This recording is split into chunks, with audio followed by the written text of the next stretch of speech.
The Pokemon card single correction looks as if it's coming to an end because these Pokemon cards are doing some huge bounce backs. The game has obviously changed and collecting Pokemon cards in 2025 has become a completely different beast for one reason, and that is sealed products. Sealed has literally created a new meta when it comes to collecting, and collectors are now placing sealed products in their own lane. And it's really funny because a longtime viewer of the channel a few months back made a comment and said, I wouldn't be surprised if we started seeing grading companies begin grading sealed product. And honestly, I don't think that sounds as far-fetched as it once did, and I'm going to explain what I mean about that in just a second. Though what's really important to realize is that there's a big crossroad that is happening, and that is the difference between singles and sealed. Because throughout 2025, we were going through a very weird period where sealed Pokemon products were rising, but all singles and all the top chase cards in those sealed products were dipping. And that actually confused a lot of collectors. So that's why I actually want to go over some of these Pokemon cards that are rising, and I'll also be speaking about why some Pokemon cards are going to begin rising quicker than expected. Though let's get into some of these Pokemon cards, and we're going to start with some Crown Zenith singles. All right, here we go.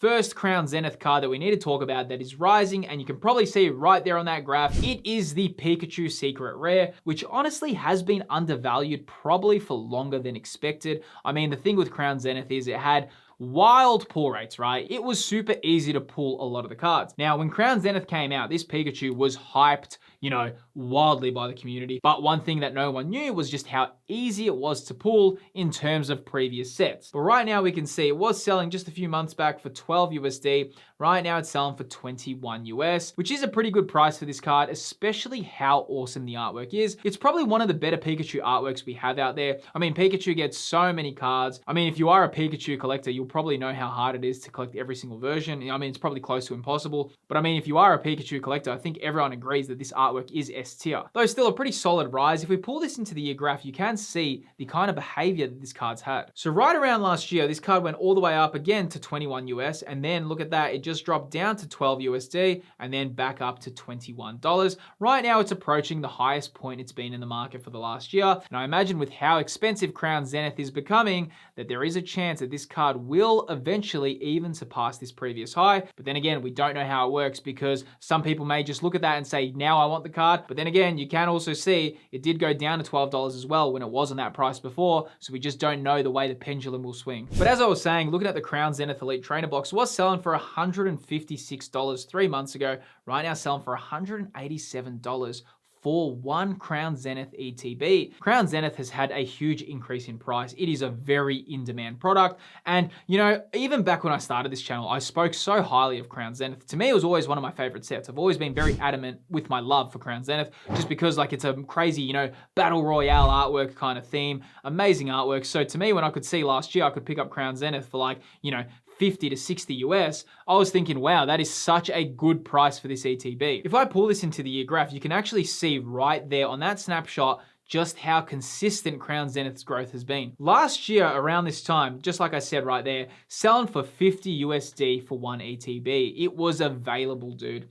And you can see just like that, over the year, look how steadily it's risen. Right now selling for $187. Definitely would have been a good purchase if you bought Crown Zenith back in the day with how in demand it's become. Though inside Crown Zenith ETBs, you do actually get a Lucario promo card, and the Lucario V-Star has also been rising. Check this one out. Look at that, a big kind of spike in price from 3 US all the way up to 10 USD pretty much overnight. Now, the reason why that went up was because there was this huge promo card hype that just happened out of nowhere. And of course, it kind of got caught in that swing. But right now it's selling for 8 USD. So it's kind of tapered off a little bit, but still nowhere near down to that $3 price point. This is such an awesome promo card. I think there's a lot of love there. And I think as the years go on and as the months go on, people are definitely going to be looking back at promo cards because like I mentioned in a previous video, it feels promo cards have become almost a new thing people want to collect because it's almost like, hey, you can get them in one way and that's it. They're probably a little bit less susceptible to reprints, so a lot of collectors are enjoying promo cards at the moment. Now, while we're on the topic of the current Pokemon market, if you do want to purchase Pokemon cards and sealed product at true community-driven prices, this does bring me to today's video sponsor, which is Misprint. Now, Misprint is a US-based website where Pokemon cards and sealed products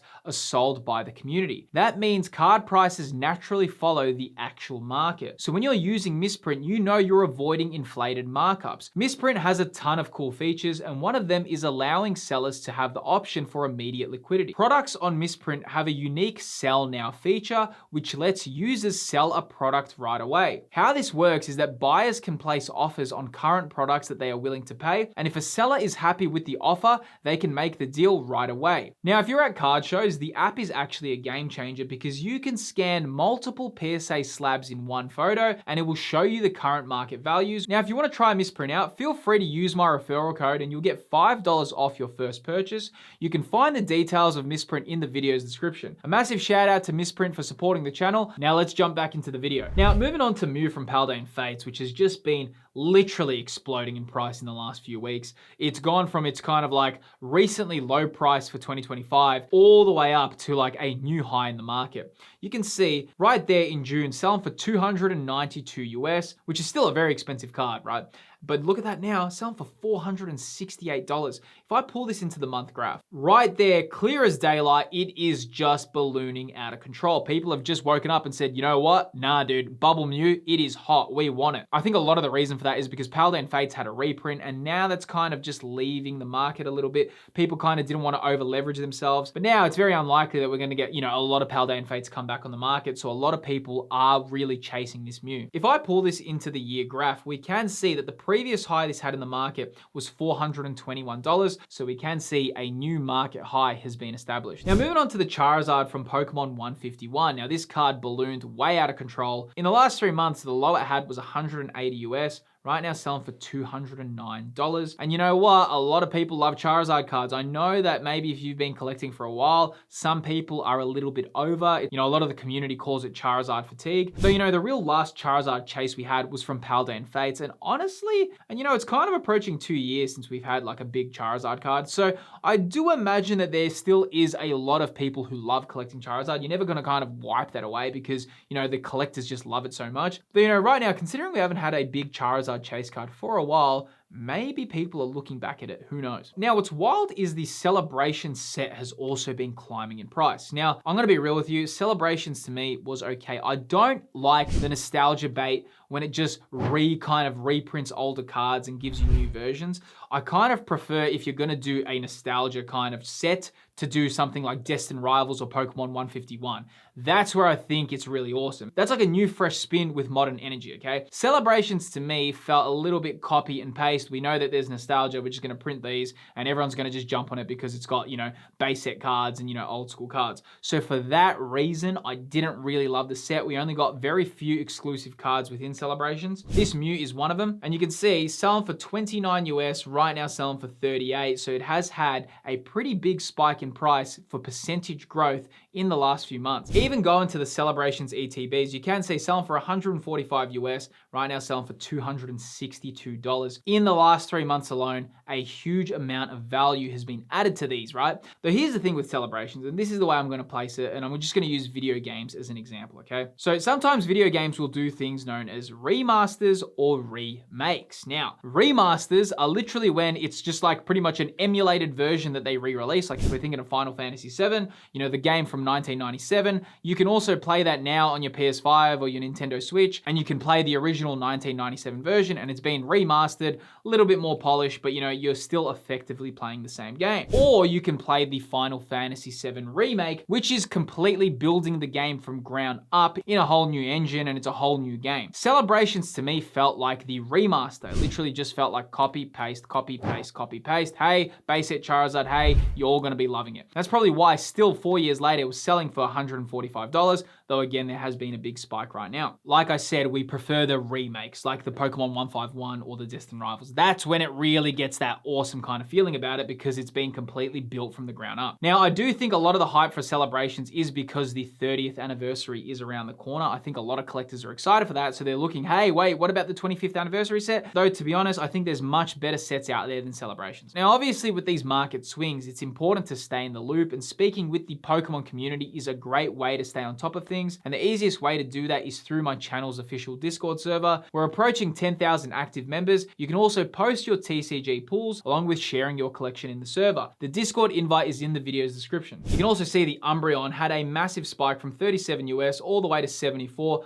kind of fell down a little bit to 60, but definitely a big price hike has happened for the Umbreon Gold Star, the Celebrations version. And same thing happened with the Greninja as well, selling for $7 US, all the way up to $26. Right now selling for 17. So a little bit of that inflated hype train that happened. You can see it's kind of calmed down a little bit. And I do imagine, I don't think the Greninja Gold Star is that interesting that it's going to really hold that $30 price point, considering there's so many other chase cards in the market at the moment. Though the one cool thing about Celebrations that I absolutely loved was in the Celebrations UPC, where you were able to get the Golden Charizard and the Golden Pikachu promos. These were golden metal cards. Absolutely crazy cards, dude. These are so amazing. Check this out. The PSA 10 version right there, super hard to get this in PSA 10, sold for $5,500 US. If we just go down, you can see $4,799. That is the PSA 10 version. Same thing here, 4.5K, $4,800. That is for the PSA 10 gold card. Now, a big reason for that is number one, they are incredibly hard to grade these gold cards, but also PSA only introduced grading these metal cards for a very small amount of time. So what they did is you weren't able to grade these cards for a while, and then PSA opened the market and said, hey guys, you can begin sending your metal cards to get graded. And then after a few years, they just turned off the tap and said, hey, we're not grading metal cards anymore. Now, I'm not sure what the status of it is at the moment. I know they stopped it for a little bit. So I do imagine the PSA 10 versions of this, along with the Pikachu, these cards could definitely be their own lane of a collectible. Though, you know, the Pokemon market is moving very swiftly at the moment, and I imagine a lot of new chase cards are gonna kind of even out the playing field as the months continue, because the new Mega Evolution set and, you know, the whole Legends EA and all what's expected to come out of that, there's gonna be a lot of big changes coming in this hobby. Now, while these card prices are rising, I do think it's very important to learn how to actually collect Pokemon cards on a budget, and a lot of collectors wonder how to actually do that in such an expensive economy. Well, I break that down in this video on screen here. In this video, I go over how to collect Pokemon cards on a tight budget. If you love collecting, I highly recommend clicking the video that's appearing on screen, and you can learn more about that topic there. I'll see you on the next video.